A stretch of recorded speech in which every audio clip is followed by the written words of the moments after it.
আশা করি সবাই ভালো আছো তোমরা। আমরা অলরেডি কোনো বিন্দু আধানের জন্য কোনো পয়েন্টে তড়িৎ ক্ষেত্র কেমন হবে বা ইলেকট্রিক ফিল্ড কত হবে আমরা অলরেডি জেনে নিয়েছি, কিন্তু আমরা বিস্তৃত বস্তুর ক্ষেত্রে এখনো পর্যন্ত কোনো ক্যালকুলেশন করি। তো আমরা যদি বিস্তৃত বস্তুর ক্ষেত্রে যদি কোনো পয়েন্টে যদি আমরা ইলেকট্রিক ফিল্ড যদি আমরা বের করতে চাই বা তড়িৎ ক্ষেত্র যদি বের করতে চাই, তাহলে তার জন্য আমাকে কি করতে হবে? তো আমরা জানি আমাদের কাছে যে সূত্রটি অ্যাভেলেবেল আছে, অর্থাৎ E = Q/4πε/r², এটা শুধুমাত্র বিন্দু আধানের ক্ষেত্রে প্রযোজ্য। তো আমরা কিভাবে একটি বিস্তৃত বস্তুর ক্ষেত্রে আমরা এটাকে ক্যালকুলেশন করতে পারবো? তো বিস্তৃত বস্তুর ক্ষেত্রে যদি ক্যালকুলেশন করতে হয় তাহলে কি করব, আমরা ওই বিস্তৃত বস্তুর মধ্য থেকে একটি ক্ষুদ্র অংশ ধরে নেব এবং আমরা কি করব, তাকে ইউজুয়াল যেমন ইন্টিগ্রেশন করা হয় সেভাবে ইন্টিগ্রেশনের মাধ্যমে আমরা ওই বিস্তৃত বস্তুর ক্ষেত্রে আমরা ক্যালকুলেশন করে নিতে পারবো। কিন্তু এক্ষেত্রে আমাদের একটি কথা আমাদের বারবার বলছি মাথায় রাখতে হবে, সেটি কি না, যেহেতু ইলেকট্রিক ফিল্ড বা তড়িৎ ক্ষেত্র প্রাবল্য একটি ভেক্টর কোয়ান্টিটি, সেহেতু ইন্টিগ্রেশন ক্ষেত্রে আমাদের মাথায় রাখতে হবে আমরা যখন ইন্টিগ্রেশন করব তখন কিন্তু ভেক্টরের কথা মাথায় রেখে আমাদের ইন্টিগ্রেশন করতে হবে। অর্থাৎ আমরা যে এলিমেন্টারি পোর্শন ইলেকট্রিক ফিল্ডের জন্য আমরা ইন্টিগ্রেশন করব তার ডিরেকশন এবং আমরা ইন্টিগ্রেশন করার পর যে রেজাল্টটা পাবো দুটোর রেজাল্ট যেন তার ডিরেকশন যেন সেম আসে, তো সেইভাবে আমাদের ইন্টিগ্রেশন করতে হবে। তো চলো শুরু করা যাক। আজকে আমরা ইলেকট্রিক ফিল্ড বের করব একটি লম্বা রডের ক্ষেত্রে, অর্থাৎ যদি ওয়ান ডাইমেনশনাল কোনো একটি বস্তু তাতে যদি ইউনিফর্মলি চার্জ ডিস্ট্রিবিউট থাকে তাহলে আমরা তার ক্ষেত্রে তার কোনো একটি বিন্দুতে আমরা ইলেকট্রিক ফিল্ড বের করার চেষ্টা করব। তো ফার্স্ট আমরা বের করব কোনো একটি লম্বা ওয়ান ডাইমেনশনাল রডের ক্ষেত্রে তার অ্যাক্সিয়াল কোনো বিন্দুতে ইলেকট্রিক ফিল্ড কত হবে। চলো স্টার্ট করা যাক।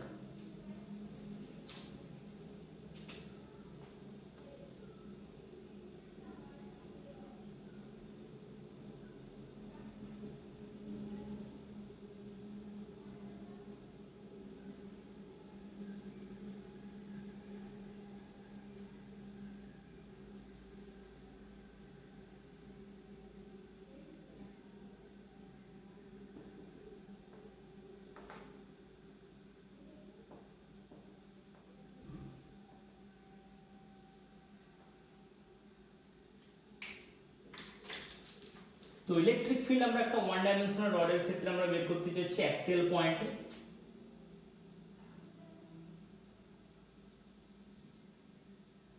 এটি আমরা ধরে নিচ্ছি একটি ওয়ান ডাইমেনশনাল রড।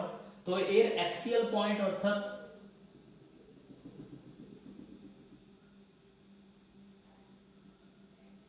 সাপোজ আমরা পি বিন্দুতে আমরা ইলেকট্রিক ফিল্ড আমরা বের করতে চাচ্ছি। তো পি বিন্দুতে যদি ইলেকট্রিক ফিল্ড বের করতে চাই তো আমরা কিছু অ্যাজাম্পশন করে নিচ্ছি। সাপোজ আমরা ধরে নিচ্ছি রডটির লেন্থ এল,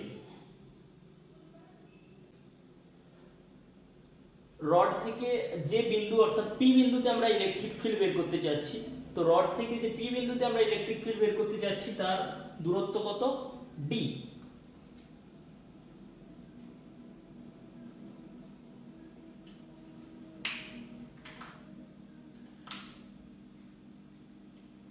তো আমরা কিভাবে ক্যালকুলেশন করব? তো আমরা ধরে নিচ্ছি রডটিতে ইউনিফর্মলি চার্জ ডিস্ট্রিবিউটেড রয়েছে। তো আমরা কি করলাম, ধরে নিলাম এখানে কিউ পরিমাণ আধান দিয়ে দেওয়া হবে। যদি কিউ পরিমাণ আধান দিয়ে দেওয়া থাকে তাহলে কি করবে না, আমরা ধরে নিচ্ছি যেহেতু ইউনিফর্মলি ডিস্ট্রিবিউটেড সেহেতু কিউ পরিমাণ আধান পুরো রডটিতে ছড়িয়ে রয়েছে। তো আমরা এক্ষেত্রে একটি ল্যামডা একটি আমরা প্যারামিটার চুজ করছি বা একটা কনস্ট্যান্ট হিসেবে চুজ করছি, that is equal two Q/L, অর্থাৎ এটাকে আমরা বলছি চার্জ পার ইউনিট লেন্থ। কারণ আমরা যখন কোনো একটি বস্তুকে চার্জ দেব তখন কি করবে না, সেটা যদি ইউনিফর্মলি ডিস্ট্রিবিউট হয় তাহলে যদি ওয়ান ডাইমেনশনাল বস্তু হয় তাহলে তার ক্ষেত্রে পুরো লেন্থ অনুযায়ী কি হবে, ওই চার্জটি ডিস্ট্রিবিউট হয়ে যাবে। যদি একটি টু ডাইমেনশনাল বস্তু হয় তাহলে ওই চার্জটি পুরো তার এরিয়া বরাবর অর্থাৎ ক্ষেত্রফল বরাবর ডিস্ট্রিবিউট হয়ে যাবে। যদি সেটি থ্রি ডাইমেনশনাল বডি হয় তাহলে কি হবে, তার পুরো ভলিউম অর্থাৎ তার আয়তন বরাবর পুরো চার্জটি ডিস্ট্রিবিউট হয়ে যাবে। তো এক্ষেত্রে আমরা কি করলাম, যেহেতু ওয়ান ডাইমেনশনাল বস্তু সেহেতু লেন্থ বরাবর কি হয়ে যাবে, পুরো চার্জটি ডিস্ট্রিবিউট হয়ে যাবে। এবং এক্ষেত্রে আমরা ধরে নিচ্ছি charge per unit length, that is lambda equals two Q/L।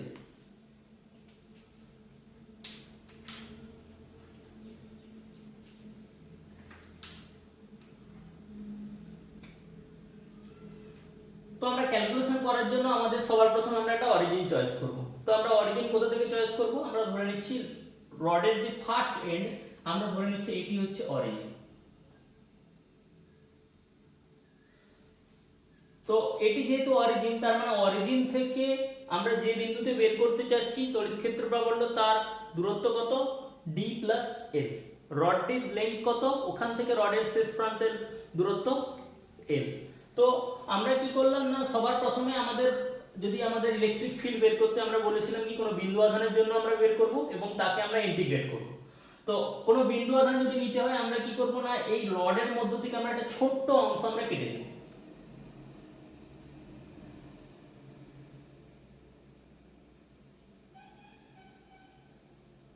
তো রডের মধ্য থেকে আমরা x ডিসটেন্স দূরে একটি ছোট্ট অংশ আমরা কেটে নিলাম, যেহেতু এটি x, তো এই ছোট্ট অংশটি কত হবে? dx। তো x ডিসটেন্স দূরে আমরা ছোট্ট একটি অংশ কেটে নিলাম dx। তো dx যদি অংশ হয় তাহলে এর মধ্যে কতটা পরিমাণ চার্জ রয়েছে? তো dq, এর মধ্যে যে স্মল চার্জ রয়েছে তাকে যদি আমরা dq ধরি, তো dq ইকুয়ালস টু কত হবে? ডিসটেন্স, ওই পোরশনের ডিসটেন্স কত? dx। আমরা চার্জ পার ইউনিট লেন্থ কত জানি? ল্যামডা। তো dq ইকুয়াল টু কত হবে? dx into lambda. তাহলে আমরা কি করব না, ওই ছোট্ট পোরশন, যেহেতু ওই পোরশনটা খুবই ছোট, তাহলে আমরা কি ধরে নিতে পারি? ওটা একটি বিন্দু আধান। তো ওইটি যদি বিন্দু আধান হয় তাহলে ওর জন্য আমরা কি p পয়েন্টে আমরা বের করে নিতে পারবো কি? Electric field. তাহলে ওর জন্য আমরা p পয়েন্টে ইলেকট্রিক ফিল্ড কত হবে? That is DE equals to, আমরা বের করছি, আমরা ফর্মুলা কি জানি? E ইকুয়ালস টু কি হয়? q by 4 pi epsilon r square. তো q বলতে এখানে কি না, কতটা পরিমাণ চার্জ রয়েছে? dq পরিমাণ 4 পাই এপসাইলন r স্কয়ার, অর্থাৎ এখান থেকে p বিন্দুর দূরত্ব কত? তো এই দূরত্বটা কত? d, এবং আমরা এখান থেকে এই দূরত্বটা কত নিয়েছি? x। তার মানে ছোট্ট যে মাঝের যে দূরত্বটি রয়েছে ওই দূরত্বটি কত হবে? এই ছোট্ট দূরত্বটি হবে কত? l minus x। তো আমরা তাহলে এখানে বলতে পারি কি 4 pi epsilon d plus l minus x square, কারণ এটা d, এটা x, এটি l মাইনাস x। তো আমরা কি করলাম, এর ডিরেকশন কোন দিক বরাবর হবে? না এর ডিরেকশন হবে কি না x এর ডিরেকশন বরাবর, কারণ না আমরা x ধরেছিলাম অরিজিন থেকে এই ডিরেকশন বরাবর, আর ফিল্ড যেহেতু আমরা এখানে প্লাস q চার্জ দিয়ে দিয়েছি, তাহলে ফিল্ডের ডিরেকশন কোন দিক বরাবর হবে? এইটাতে কত পরিমাণ চার্জ আছে? dq। তাহলে প্লাস dq চার্জের জন্য ফিল্ডের ডিরেকশন কোন দিকে হবে? বাইরের দিকে, অর্থাৎ আমরা যেই দিক বরাবর x ধরেছিলাম সেই দিক বরাবরই কি হবে? ফিল্ডের ডিরেকশন হবে। তো আমরা বলেছিলাম আমরা এইটার উপর কি করব না, ইন্টিগ্রেট করব। কিন্তু ইন্টিগ্রেট করার আগে আমরা একটা জিনিস আমাদের মাথায় রাখতে হবে, যে আমরা ইন্টিগ্রেট করার সময় যেহেতু ইলেকট্রিক ফিল্ড একটি ভেক্টর কোয়ান্টিটি, সেহেতু আমাকে ডিরেকশন মাথায় রাখতে হবে। তো পার্টিকুলার এই জায়গায় যদি আমরা ছোট্ট একটা এলিমেন্টারি অংশ ধরি, তো তার জন্য ফিল্ডের ডিরেকশন কোন দিক বরাবর হচ্ছে? এই দিক বরাবর।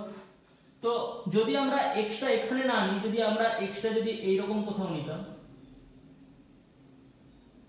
এখানে যদি নিতাম, তাহলে এর জন্য ফিল্ডের ডিরেকশন কোন দিকে হতো? সেম। যদি আমরা ওখানে না নিয়ে আমরা যদি এইখানে যদি নিতাম, তাহলে ফিল্ডের ডিরেকশন কোন দিক বরাবর হতো? সেম। কারণ কি না, পুরো রডটাতে আমরা পজিটিভ আধান রয়েছে, তো আমরা যদি ওখান থেকে এলিমেন্টারি যে কোনো অংশই যদি আমরা কেটে নিই, তার জন্য কি হবে না, সব সময় ফিল্ডের ডিরেকশন কি হবে না, p থেকে বাইরের দিকে হবে। অর্থাৎ আমরা এক্ষেত্রে বলতে পারি যে আমরা যে কোনো পোরশনে যদি নিই, যেহেতু p থেকে বাইরের দিকে ঘটছে, সেহেতু পুরো রডকে যদি আমরা ইন্টিগ্রেট করি, অর্থাৎ আমরা যদি পুরো রডের জন্য যদি আমি বের করি, তাহলেও কি হবে না, ফিল্ডের ডিরেকশন সেম থাকবে, অর্থাৎ p থেকে বাইরের দিকে।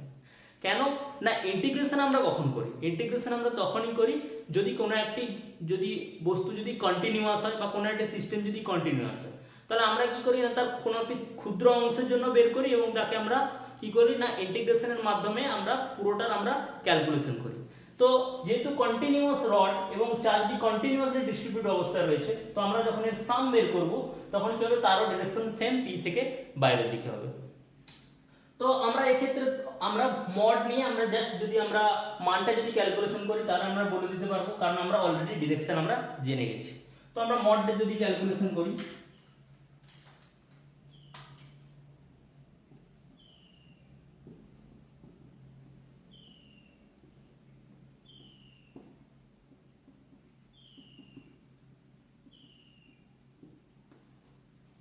তো এবার আমরা কি করব, একে ইন্টিগ্রেট করব। তো dq এর ভ্যালু সবার প্রথমে আমরা পুট করে দেব, dq ইকুয়াল টু কি ছিল, ল্যামডা ইনটু dx।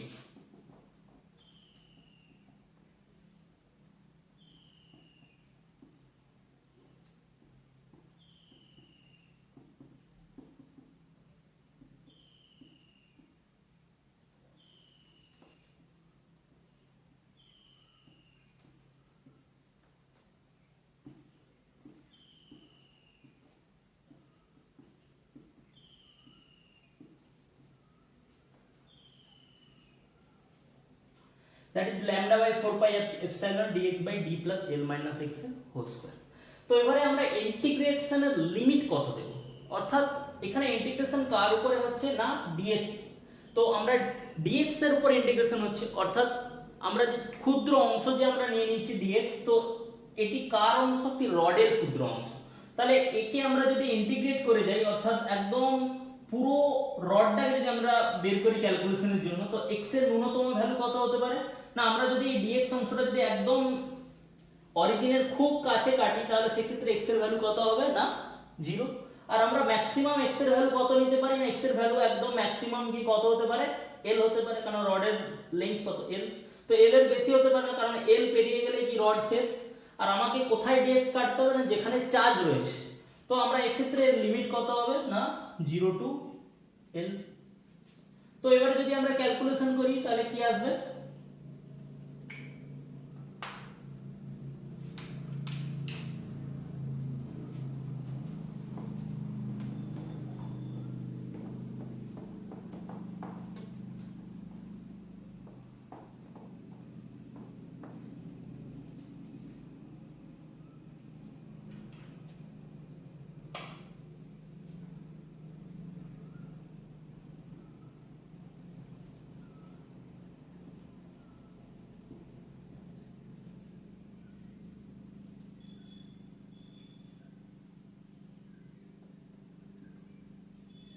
তো d plus l minus x এর হোল স্কয়ার, একে আমরা লিখতে পারি কি d of d plus l minus x, সামনে একটি negative sign,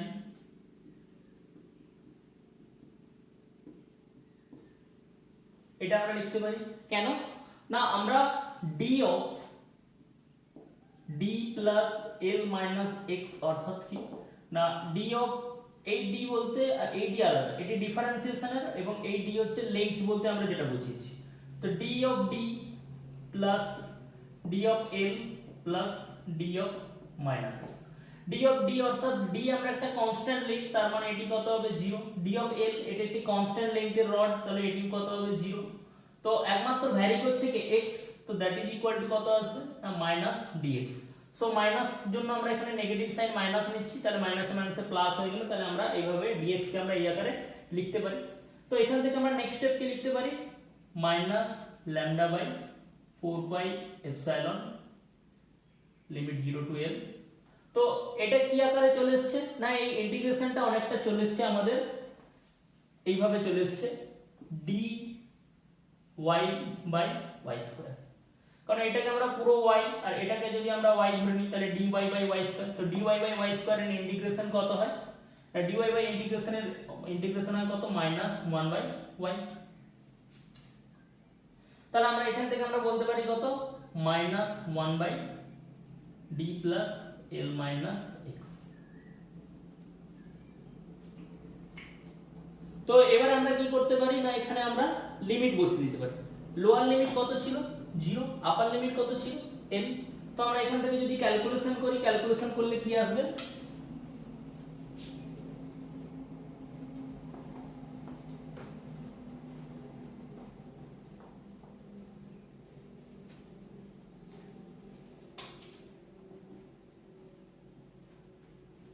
lambda by 4 pi epsilon, upper limit বসিয়ে দিলে আসবে কত 1 by d plus l minus l, that is equal to 0। তো কত এলো 1 by d minus 1 by d plus l।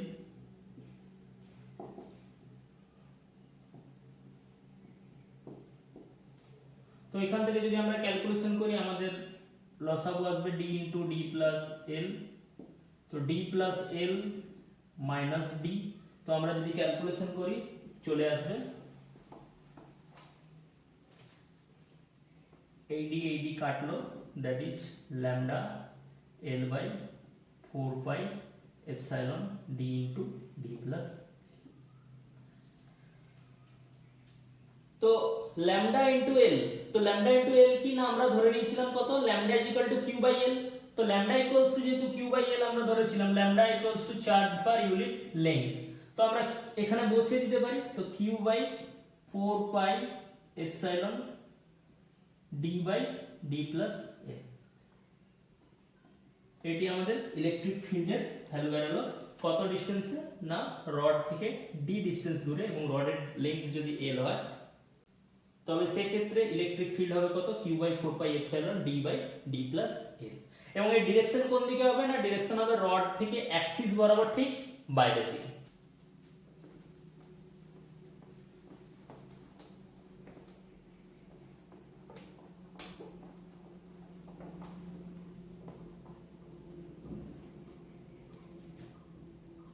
তো এই রেজাল্ট থেকে আমরা কি কি আরো আইডিয়া পেতে পারি না, যদি রডটি যদি পজিটিভ আধানে আহিত না হয়, যদি নেগেটিভ আধানে আহিত হতো তাহলে কি হতো না, যদি নেগেটিভ আধানে আহিত হতো তাহলেও কি রেজাল্ট আমাদের সেম আসতো, অর্থাৎ না পি পয়েন্টে ইলেকট্রিক ফিল্ডের যে ভ্যালু, ইলেকট্রিক ফিল্ডের ভ্যালু সেম।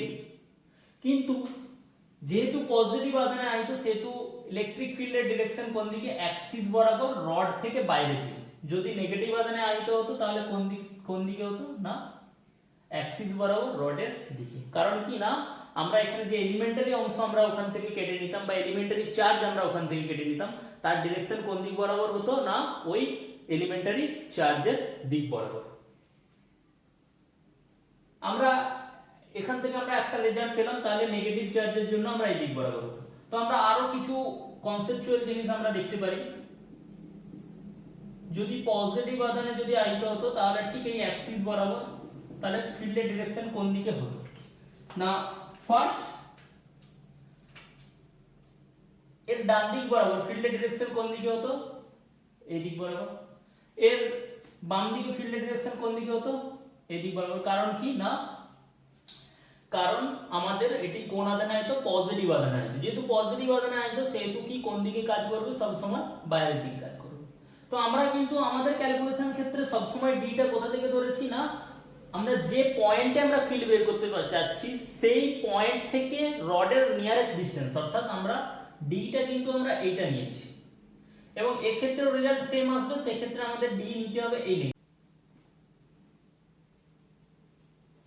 2 নম্বর কি না, যদি রডটি পজিটিভ আধানে না আহিত হয়, যদি নেগেটিভ আধানে আহিত হতো তাহলে কি হতো, যদি রডটি নেগেটিভ আধানে আহিত হতো তাহলে সেক্ষেত্রে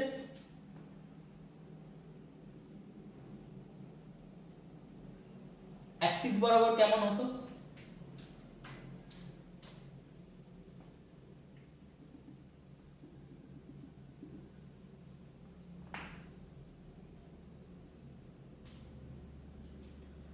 যদি আমরা এই দিক বরাবর দেখি, এই দিক বরাবর দেখি, তাহলে আমাদের রেজাল্ট কি আসতো, রেজাল্ট আমাদের সেম রেজাল্ট আসতো, কিন্তু ডিরেকশন কি হয়ে যেত না আলাদা হতো। এটি নেগেটিভ আধানে আহিত, এটি কি ছিল পজিটিভ। তো এই ক্ষেত্রে ফিল্ডের ডিরেকশন কোন দিকে, এই দিকে, এবং এই ক্ষেত্রে ফিল্ডের ডিরেকশন কোন দিক বরাবর হতো, এই দিক বরাবর হতো। এবং এর সাথে সাথে কি আমরা ক্যালকুলেশনের ক্ষেত্রে আমরা ডিসটেন্স সব সময় পয়েন্ট থেকে রডের নিয়ারেস্ট আমরা পয়েন্টের ডিসটেন্স আমরা মেজার করেছি। তো এখান থেকে আমরা আর কি রেজাল্ট আমরা পেতে পারি না, E equals to Q by 4 pi epsilon D into D plus L, এই রেজাল্ট আমরা পেয়েছি।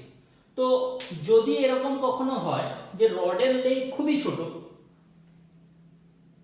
সেক্ষেত্রে কি হবে না, যদি রডের লেন্থ খুবই ছোট হয় বা এমন হয় যে রডের লেন্থ ঠিক আছে কিন্তু আমরা যে ডিসটেন্সে বা যে পয়েন্টে আমরা মেজার করছি সেই পয়েন্টে অনেক দূরে অবস্থিত, তাহলে যদি রড খুব ছোট হয় বা যদি আমরা যে পয়েন্টে আমরা বের করতে যাচ্ছি সেটা যদি খুব দূরে অবস্থিত হয়, তাহলে সেই ক্ষেত্রে আমরা বলতে পারি কি d very very greater than l।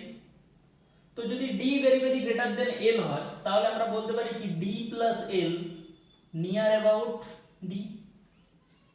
কারণ d যদি অনেক বড় হয় l এর তুলনায় সাপোজ ডি 100, এল এর ভ্যালু 0.01, তো 100 আর 100 প্লাস 100 আর 100.01 এই দুটোর মধ্যে সেরকম কোনো ডিফারেন্স নেই।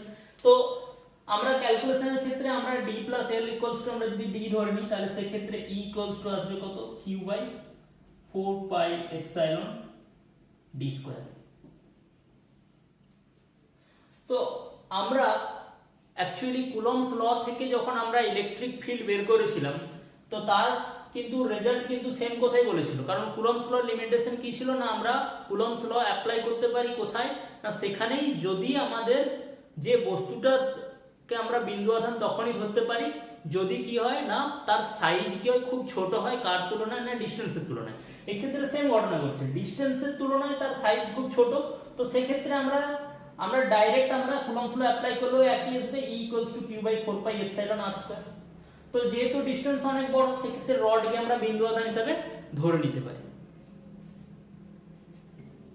তো তাহলে আমরা ইলেকট্রিক ফিল্ড আমরা ওয়ান ডাইমেনশনাল রডের ক্ষেত্রে যদি ইউনিফর্মলি চার্জ যদি ডিস্ট্রিবিউট থাকে তার জন্য আমরা অ্যাক্সিয়াল কোনো পয়েন্টে আমরা বের করতে পারবো। তো এবার দেখবো যে আমরা অ্যাক্সিয়াল পয়েন্ট না করে আমরা ইকুইটোরিয়াল কোনো পজিশনে আমরা এর কি বের করব না ইলেকট্রিক ফিল্ড আমরা বের করব। তো ইকুইটোরিয়াল পজিশন বলতে কি বোঝাতে চাইছি, যে আমরা লম্ব সমদ্বিখণ্ডকের উপর কোনো একটি বিন্দুতে আমরা ইলেকট্রিক ফিল্ড আমরা বের করব।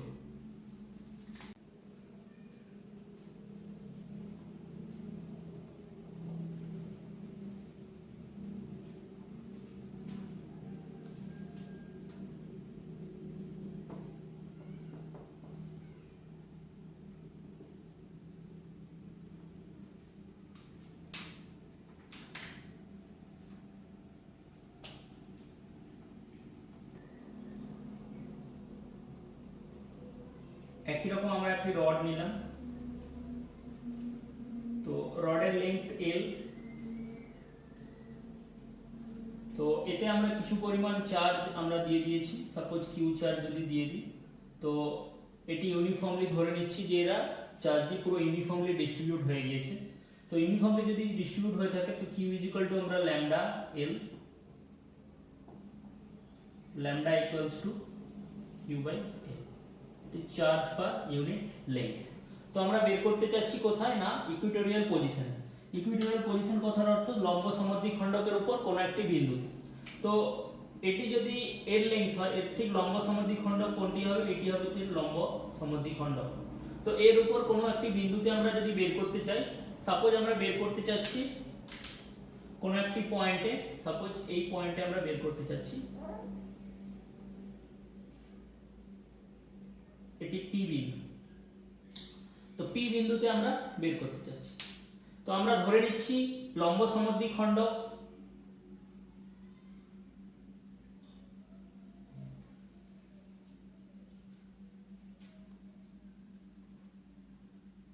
রডের ঠিক মধ্যবিন্দু থেকে ওর দূরত্ব একই রকম আমরা ধরে নিচ্ছি d ডিসটেন্স দূরে রয়েছে। তো d ডিসটেন্স দূরে যদি থাকে তো সেই ক্ষেত্রে আমরা কি করতে পারি, আমরা সবার প্রথমে আমরা বলেছিলাম আমাদেরকে একটা অরিজিন আমাদের চয়েস করতে হবে। একটি যদি অরিজিন আমরা চয়েস করি, আমরা সবথেকে ইজি হবে অরিজিন চয়েস করা কোথায় না, আমরা যদি মূল বিন্দুতে অর্থাৎ আমরা যদি মধ্যবিন্দুতে যদি আমরা অরিজিন চয়েস করি, আমরা ধরে নিচ্ছি এটি অরিজিন। তো এটি যদি অরিজিন হয় তো এটি অর্থাৎ -l/2 হবে, এটি কত +l/2 হবে। তার কারণ কি, টোটাল রডের দৈর্ঘ্য কত ছিল না l। তো নেগেটিভ ডিরেকশন তাই -l/2, পজিটিভ ডিরেকশন তাই কত +l/2। তো আমরা কি করব না কোন একটি ক্ষুদ্র অংশের জন্য আমরা কি করব না বের করব। তো ক্ষুদ্র অংশ যদি করতে চাই তাহলে আমরা সবার প্রথম আমরা একটি ক্ষুদ্র অংশ কেটে নিচ্ছি। না একই রকম আমরা সবসময় ক্ষুদ্র অংশ কোথায় কাটি, আমরা না অরিজিন থেকে একটি দূরত্ব দূরে। তো অরিজিন থেকে আমরা x দূরত্ব দূরে আমরা ছোট্ট একটি অংশ dx কেটে নিচ্ছি।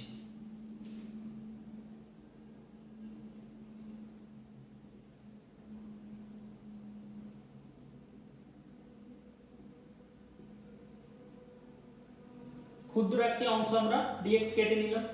তো dx যদি কেটে নিই তাহলে এর মধ্যে কতটা পরিমাণ আধান রয়েছে, that is dq equals to lambda into dx।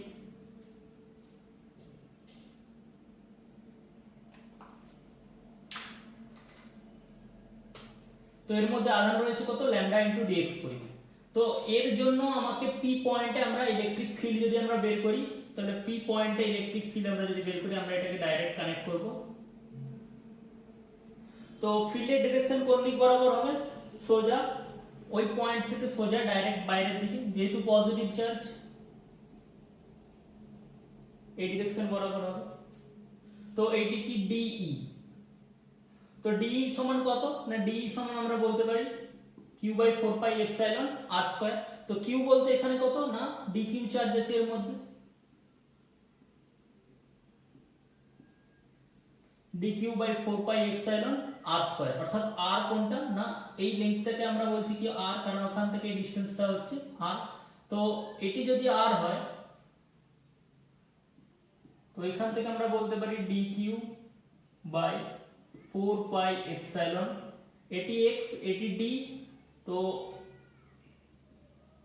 X square plus D square, কারণ অতিভুজ স্কয়ার সমান হয় লম্ব স্কয়ার প্লাস ভূমি স্কয়ার। তো আমাদের ডি বেরিয়ে গেল। তো ডি আমরা ডি পেয়ে গেছি, তাহলে এখান থেকে যদি আমরা ইন্টিগ্রেট করে দিই, তাহলে আমরা ইজিলি পুরো আমাদের পুরো যে রডটি আছে রডটির ক্ষেত্রে আমরা পুরো ইলেকট্রিক ফিল্ড আমরা ইকুইটোরিয়াল পজিশনে পেয়ে যাব। কিন্তু আমরা বলেছিলাম এখানে একটা জিনিস বারবার মাথায় রাখতে হবে, যে আমরা যখন ইন্টিগ্রেট করব তখন সেক্ষেত্রে পুরো রডের পুরো পোরশনের জন্য ডিরেকশন কি কোনো চেঞ্জ হবে, আগেরটাতে কোনো ডিরেকশন চেঞ্জ হচ্ছিল না, তাই আমরা ওখান থেকে ইজিলি আমরা বের করে নিতে পেরেছিলাম। কিন্তু এখানে যদি আমরা লক্ষ্য করি, আমরা যদি ডিএক্স পোরশনটা যদি এখানে কেটেছি, তার জন্য ফিল্ডের ডিরেকশন কোন দিক বরাবর, এই দিক বরাবর। আমরা যদি ডিএক্স পোরশন ওখানে না কাটতাম, আমরা যদি ডিএক্স পোরশন সাপোজ যদি এখানে কাটতাম, কারণ রডের মধ্যে যে কোনো জায়গায় কাটতে পারে, তাহলে সেক্ষেত্রে আমাদের ফিল্ডের ডিরেকশন কোন দিক বরাবর হতো, এই দিক বরাবর, কারণ এই বরাবর আমাদের কানেক্ট করতে হতো। তো আমরা যদি এখানে কাটতাম, তাহলে ফিল্ডের ডিরেকশন কোন দিক বরাবর হতো, এই দিক বরাবর। যদি আমাদের এখানে কাটতাম তাহলে এই দিক বরাবর, যদি এখানে কাটতাম তাহলে এই দিক বরাবর, যদি এখানে কাটতাম তাহলে এই দিক বরাবর, যদি এখানে কাটতাম এই দিক বরাবর, যদি এখানে কাটতাম তাহলে কি হতো, এই দিক বরাবর হতো। অর্থাৎ আমরা যদি বিভিন্ন জায়গায় যদি আমরা এলিমেন্টারি পোরশন ধরে নিই, তার জন্য আমরা বিভিন্ন ডিরেকশন পাচ্ছি। তো সেক্ষেত্রে আমরা ইন্টিগ্রেট আমরা করতে পারবো না। কেন ইন্টিগ্রেট করতে পারবো না, কারণ ইন্টিগ্রেট করার অর্থ হচ্ছে যোগ, কন্টিনিউয়াস অ্যাডিশন। তো কন্টিনিউয়াস অ্যাডিশন আমরা যদি করতে হয়, তাহলে সেক্ষেত্রে আমাদের ডিরেকশন আমাকে সেম থাকতে হবে, তবে আমরা কন্টিনিউয়াস অ্যাডিশন করতে পারবো। তো যেহেতু ডিরেকশন চেঞ্জ হচ্ছে, তাহলে সেক্ষেত্রে আমরা যদি হঠাৎ করে ইন্টিগ্রেশন করতে চাই, তাহলে আমরা এক্ষেত্রে ইন্টিগ্রেশন করতে পারবো না। তো আমরা কি করব না, আমরা যে এলিমেন্টারি আধানের জন্য যে আমরা ডি পেয়ে গেছিলাম, তো এই ডি কে আমরা দুটো কম্পোনেন্টে আমরা ভেঙে দেব। তো এই যে ডি পেয়েছিলাম, একে আমরা দুটো কম্পোনেন্টে যদি ভাঙি, তো আমরা যে বোঝানোর জন্য যে দাগগুলো কেটেছিলাম এগুলো একটু মুছে দিচ্ছি, তাহলে বোঝাতে সুবিধা হবে।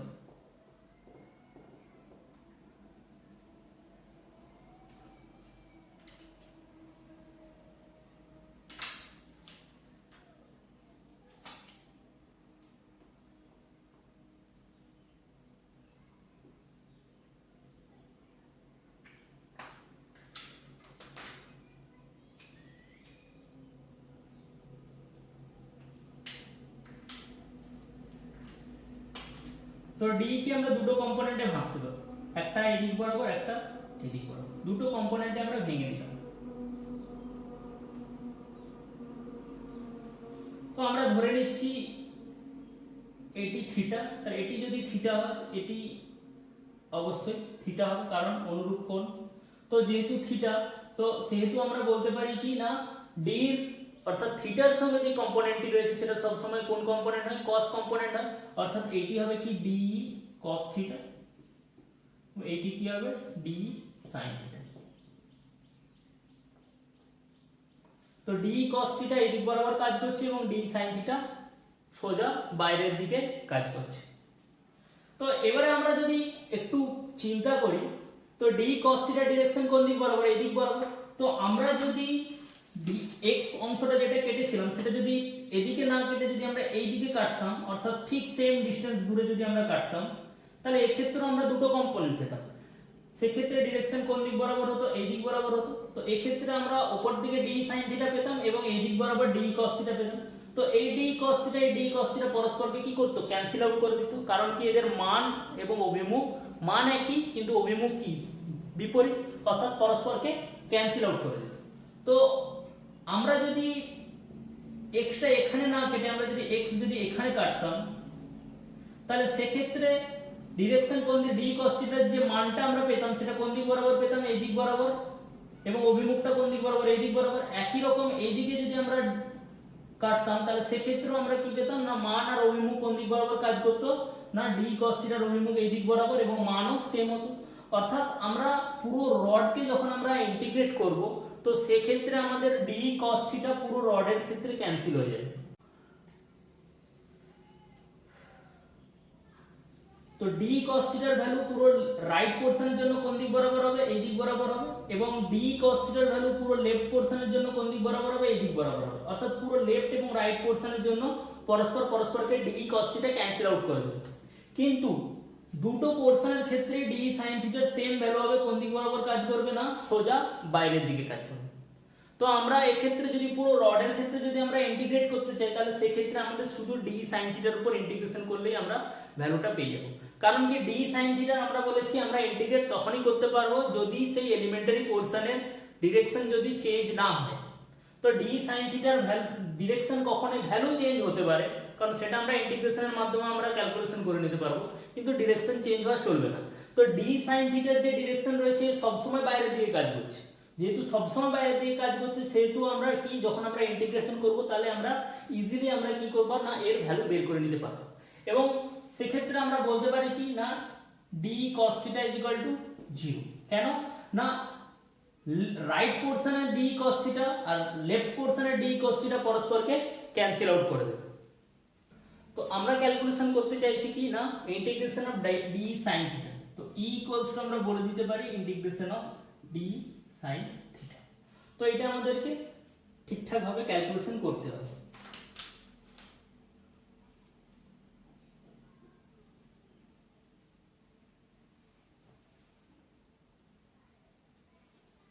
তো এই ডায়াগ্রামটিকে যদি আমরা একটু পরিষ্কার করে এখানে আঁকি,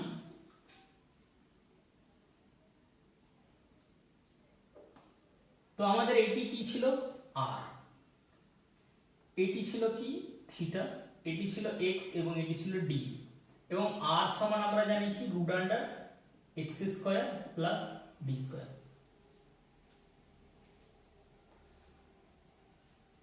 তো এখান থেকে আমরা d এর ভ্যালুটা আমরা যদি পুট করে দিই, তো d এর ভ্যালুটা কত পাবো, d cube by 4 pi epsilon x square plus d square sin theta. তো sin থিটা আমরা কিভাবে বের করব না, sin থিটা সমান এখান থেকে আমরা বের করে নিতে পারি লম্ব বাই অতিভুজ।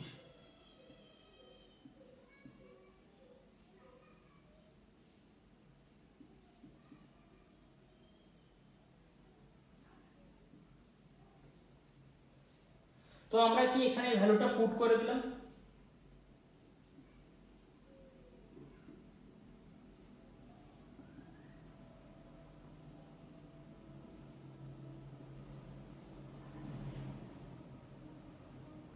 তো dq কে আমরা লিখতে পারি কি ল্যামডা ইনটু dx।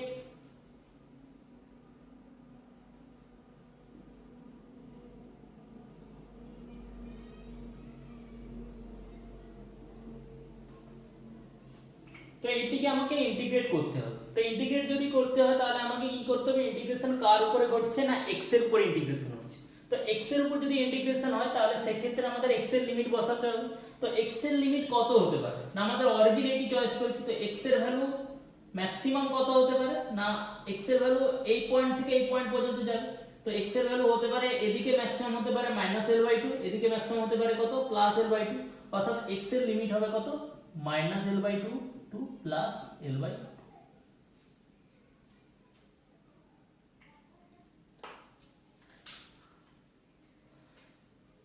তো আমরা এবার এটা ক্যালকুলেশন করব। তো জেনারেলি আমাদের ইন্টিগ্রেশন এইভাবে ক্যালকুলেশন করতে যেহেতু আমাদের অসুবিধে, তো আমরা কি করে নিতে পারি না, এখানে আমরা d আর x এর মধ্যে কি রিলেশন আছে আমরা দেখি। তো আমরা যদি এখানে লক্ষ্য করি tan থিটা কত লিখতে পারি, tan থিটা আমরা লিখতে পারি কি লম্ব বাই ভূমি। তো tan theta is equal to d by x। তো আমরা লিখতে পারি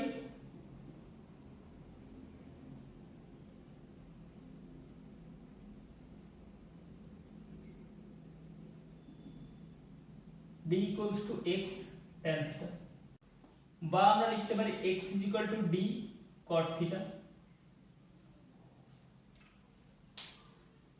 তো এখান থেকে আমরা কি করব না dx বের করব। তো dx সমান কত হবে না d of cot theta, cot theta যদি আমরা ডিফারেন্সিয়েশন করি তাহলে কত আসবে মাইনাস cosec স্কয়ার থিটা। তো আমরা এখানে কি করব না ভ্যালুটা যদি পুট করে দিই তো d ল্যামডা চলে এলো 4 পাই এপসাইলন, আমরা x টা যেহেতু থিটাতে কনভার্ট হয়ে যাচ্ছে, sorry dx d minus of cosec square theta into d theta থাকবে।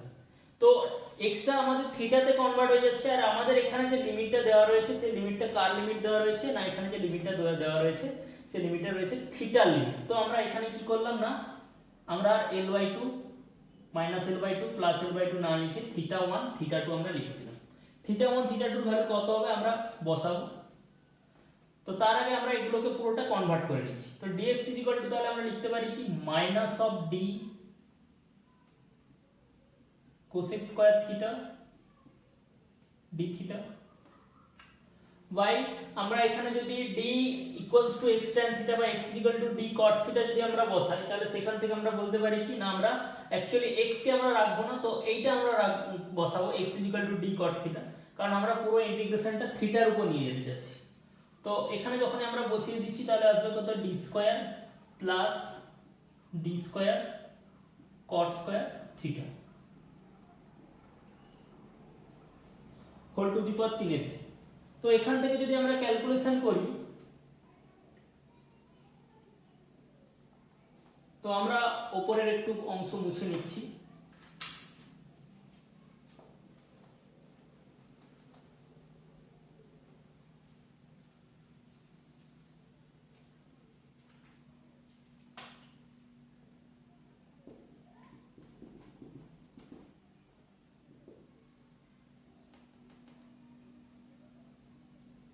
d lambda by 4 pi epsilon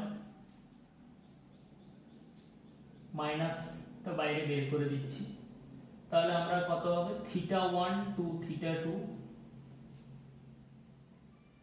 d of cosec square theta d theta, sorry d of নয় d, এই d টা হচ্ছে লেংথ এবং এই d টা ডিফারেন্সিয়েশনের d।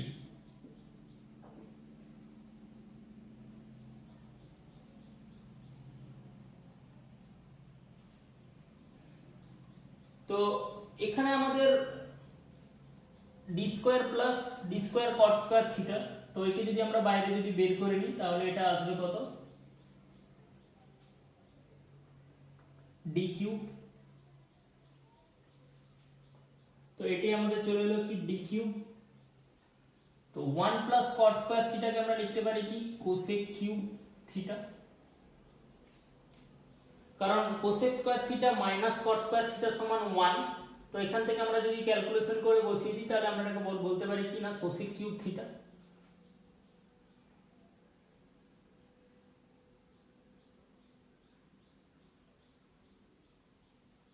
তো এখান থেকে আমরা বলতে পারি কি মাইনাস অফ d ল্যামডা, তো এই d যদি গুণ হয় তাহলে আসবে কত d square by 4 pi epsilon θ1 θ2 cosec square theta cosec cube theta কাটাকাটি হয়ে এটা আমরা লিখতে পারি কত sin theta d theta by d cube.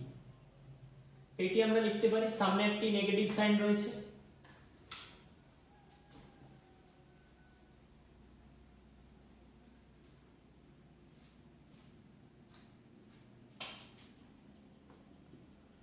তো এই d স্কয়ারের সাথে এখানে আমরা একটা কেটে দিতে পারি, তাহলে এখানে চলে এলো কি minus lambda by 4 pi epsilon d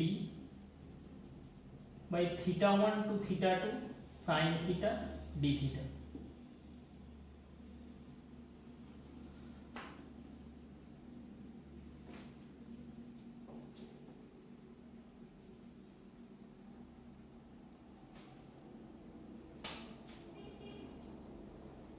তো সাইন থিটার যদি আমরা ইন্টিগ্রেশন করি তাহলে হয় মাইনাস অফ কস থিটা, তাহলে আমরা যদি বসিয়ে দিই তাহলে আসবে কত lambda by 4 pi epsilon D cos theta, theta 1 to theta 2।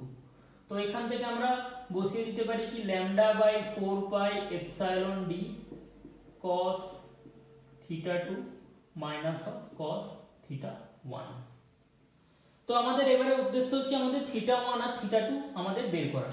তো থিটা 1 কখন ছিল না আমাদের মাইনাস এল বাই 2 এর জন্য আমাদের কি ছিল না থিটা 1 পেয়েছিলাম যখন x equals to minus L by 2 ছিল, x ইকুয়াল টু যখন মাইনাস এল বাই 2 ছিল তখন থিটা ইকুয়ালস টু ছিল থিটা 1, আর x ইকুয়ালস টু যখন এল বাই 2 ছিল তখন থিটা ইকুয়ালস টু পেয়েছিলাম কি থিটা 2। তো আমরা x থিটার মধ্যে আমাদের রিলেশন আমরা যদি দেখে নিই তাহলে সেখান থেকে আমরা ইজিলি আমরা ভ্যালুগুলো পুট করে দিতে পারবো।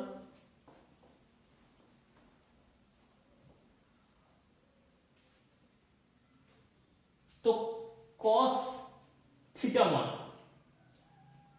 তো cos থিটা 1 ইকুয়ালস টু কত, আমরা যদি এই ডায়াগ্রামটা দেখি তো cos থিটা ইকুয়ালস টু কত হচ্ছে না cos থিটা ইকুয়ালস টু আমরা বলতে পারি ভূমি বাই অতিভুজ অর্থাৎ x by root under x square plus t square. তো cos থিটা 1 যখন বসাবো তাহলে আমরা এখানে একদম বসিয়ে দিতে পারি lambda by 4 pi epsilon D. তো থিটা 2 আছে তাহলে x এর ভ্যালু এখানে কত বসাবো plus l by 2 by root under l by 2 whole square plus d square minus theta 1 রয়েছে, থিটা 1 যখন থাকবে তখন x এর ভ্যালু আমরা কত বসাবো মাইনাস l বাই 2 বসাবো। তো minus l by 2 by minus l by 2 whole square plus d square. তো আমরা যদি লক্ষ্য করি এই দুটো কি হবে যোগ হবে, তো l বাই 2 যদি যোগ হয়ে কত আসবে l আসবে। তো আমাদের ক্যালকুলেশন করলে আমাদের যে ভ্যালুটি আসবে সেই ভ্যালুটি কি না lambda into l by 4 pi epsilon D, l by 2 যোগ হয়ে গেছে তো এটি রয়ে গেল কি l square by 4 plus D square. তো আমাদের এইরকম একটি ভ্যালু পাবো lambda into l 4 pi epsilon D l square by 4 plus D square. তো এখান থেকে আমরা কি কি আরো রেজাল্ট পেতে পারি,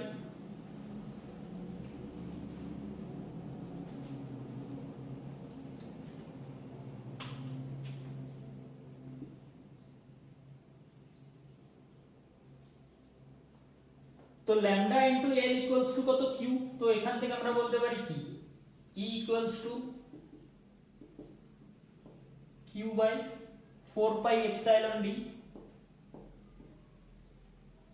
root under l square by 4 plus d square. তো আমাদের এইরকম আমরা একটা ভ্যালু পেয়ে যেতে পারি।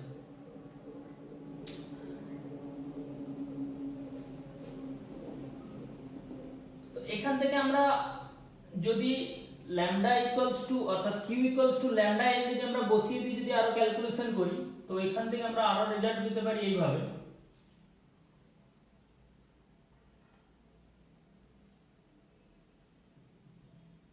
Lambda l by 4 pi epsilon d। আমরা কি করলাম না l স্কয়ার বাই 4 কে বাইরে যদি বের করে নিই তাহলে চলে আসবে কত l বাই 2। তো রুট আন্ডার হবে কত 1 plus 4 d square by l square, এই আকারে আমরা লিখতে পারি। তো এখান থেকে l কেটে গেল তাহলে আসবে কত lambda by 2 pi epsilon d into root under 1 plus 4 d square by l square. তো এই আকারেও আমরা রাখতে পারি। তো এখান থেকে আমরা আর কি ব্যাখ্যা করতে পারি, তো এখান থেকে আমরা আর কি ব্যাখ্যা করতে পারি না এরপরে আমরা আসবো যদি যদি রডটি দৈর্ঘ্য যদি ইনফাইনাইট, যদি ইনফাইনাইট লেন্থের যদি রড হয় তাহলে সেক্ষেত্রে কেমন হবে? যদি ইনফাইনাইট লেন্থের যদি রড হয়ে থাকে তাহলে সেক্ষেত্রে আমরা বলবো কি না L very very greater than D, রডের দৈর্ঘ্য ইনফাইনাইট। তো ইনফাইনাইট দৈর্ঘ্যের যদি রড হয় তাহলে সেক্ষেত্রে আমরা যদি বসিয়ে দিই d square by l square, এটা কত হয়ে যাবে ভেরি স্মল। এটি যদি খুব ক্ষুদ্র হয় তাহলে আমরা কি করতে পারি, এটিকে নেগলেক্ট করতে পারি। তো এটিকে যদি আমরা নেগলেক্ট করতে পারি তাহলে সেক্ষেত্রে আমরা পাবো কি না E equals to lambda by 2 pi epsilon d. এটা কার ক্ষেত্রে না অসীম দৈর্ঘ্যের রডের ক্ষেত্রে আমাদের ইলেকট্রিক ফিল্ড কত হবে না অসীম দৈর্ঘ্যের রডের ক্ষেত্রে ফর ইনফাইনাইট রড। তো ইনফাইনাইট রড যদি হয় তাহলে সেক্ষেত্রে তার ইকুইটোরিয়াল পজিশন আর দেখার কোনো দরকার নেই, কারণ ইনফাইনাইট রড থেকে আমরা যে পয়েন্টই ধরবো সেটি তার মধ্যবিন্দু। তো ইনফাইনাইট রডের ক্ষেত্রে আমরা যদি লক্ষ্য করি তাহলে ইনফাইনাইট রড থেকে ডি ডিসটেন্স দূরে ইলেকট্রিক ফিল্ডের ভ্যালু কত হবে lambda by 2 pi epsilon d. যদি রডটি যদি ইউনিফর্মলি যদি চার্জ ডিস্ট্রিবিউট থাকে, অর্থাৎ ইউনিফর্মলি যদি তার চার্জ যদি ডিস্ট্রিবিউশন হয়, তার চার্জ পার ইউনিট লেন্থ যদি ল্যামডা হয় তাহলে সেই ক্ষেত্রে আমরা বলতে পারি E equals to lambda by 2 pi epsilon d, যেখানে ডি হলো ওই রড থেকে ওই পয়েন্টের লম্ব দূরত্ব। এবং সবসময় এই ক্ষেত্রে যে ইলেকট্রিক ফিল্ড হবে সেই ইলেকট্রিক ফিল্ডের অভিমুখ সবসময় কোন দিকে হবে না রড থেকে বাইরের দিকে। তো আমরা যদি একটু চেক করি তো সেক্ষেত্রে কেমন আসবে ডিরেকশনগুলো। তো আমরা যেহেতু এক্ষেত্রে পজিটিভ আধান নিয়ে পুরো ক্যালকুলেশন করেছি সেহেতু এক্ষেত্রে বাইরের দিকে হচ্ছে, যদি নেগেটিভ আধান নিয়ে ক্যালকুলেশন করতাম সেক্ষেত্রে কি হতো না ভেতরের দিকে।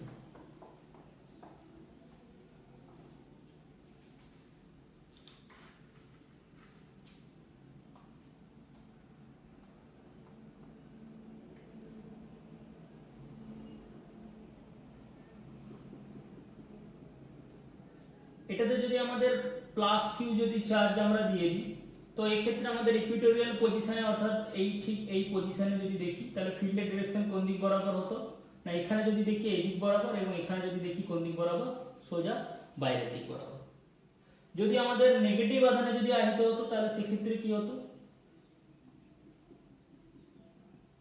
যদি মাইনাস কিউ চার্জ যদি আমরা দিয়ে দিতাম তো মাইনাস কিউ চার্জের ক্ষেত্রে কোন দিক বরাবর হতো ফিল্ডের অভিমুখ। তো মাইনাস কিউ চার্জের ক্ষেত্রে ফিল্ডের অভিমুখ হতো কোন দিক বরাবর না ইকুইটোরিয়াল পজিশনে তার ভেতরের দিকে। এই পজিশনে কোন দিকে হতো না তার ভেতরের দিকে।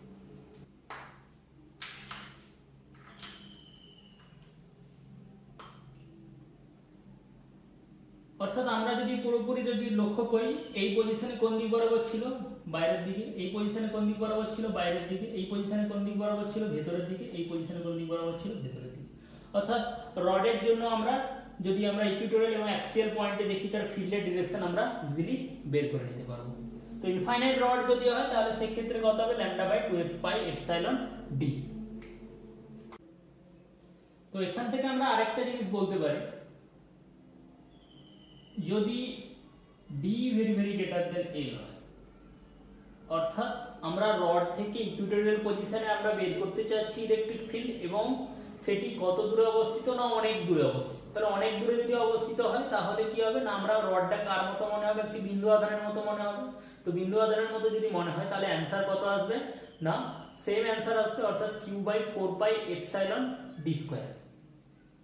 আমাদের বিন্দু আধানের ক্ষেত্রে যেমন, তো আমরা এটা যদি চেক করে দেখি আমাদের সেটাই আসে, কারণ এই যে রেজাল্টটা আমাদের এসেছিল তো ওখানে যদি D very very greater than L হয় দ্যাট ইজ আমরা পেয়েছিলাম E equals to Q by 4 pi epsilon D root under L square by 4 plus D square. যদি D very very greater than L হয় তো আমরা এখানে এই যে টার্মটা আছে এটাকে আমরা নেগলেক্ট করে দিতে পারি। তাহলে আমরা এখান থেকে বলতে পারি কি q by 4 pi epsilon D into root under d square that is equal to Q by 4 pi epsilon d square. অর্থাৎ যখন বিস্তৃত বস্তু বিন্দু আধানের মতো আচরণ করবে কোথায় আমরা আবার একবার দেখলাম, যদি আমরা যে পয়েন্টে বের করতে যাচ্ছি পয়েন্ট অর্থাৎ পয়েন্ট অফ ইন্টারেস্ট যদি আমাদের অনেক দূরে অবস্থিত হয় তাহলে তার রেসপেক্টে ওই যে বস্তুটি আমরা বের করতে যাচ্ছি সেটি একটি বিন্দু আধানের মতো আচরণ করবে।